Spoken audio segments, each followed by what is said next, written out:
My starting foot protocol is 5 minutes backward with intention through the big toe on every step. If you can't feel that big toe, maybe your big toes are jammed in by decades in shoes not shaped like feet. I know that sounds silly, but most shoes are not shaped like feet. So get yourself in some shoes shaped like feet. You may even need a spacer so your big toe is straight. Then the feeling is noticeable. You can feel that big toe strengthening.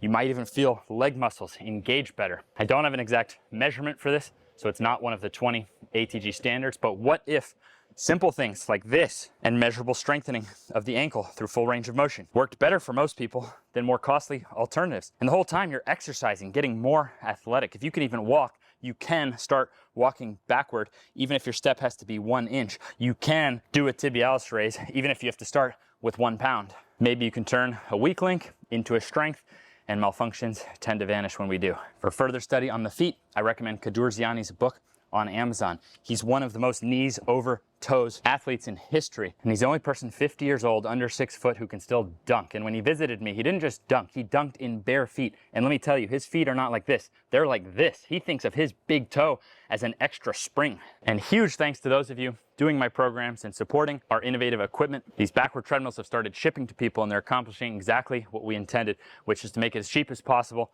to get that same experience of dragging a sled backward. A lot of us like this even more because we don't have to turn it around. We don't have to load it with weights. We can really stay in that zone. It's easy to adjust for different members of the family. Folds up so you can just have it right in your office or home. And this is just the 1.0. I'm not going to stop working to improve this thing, but it's great that we at least have something that does now get the job done. And I really appreciate all of your early support.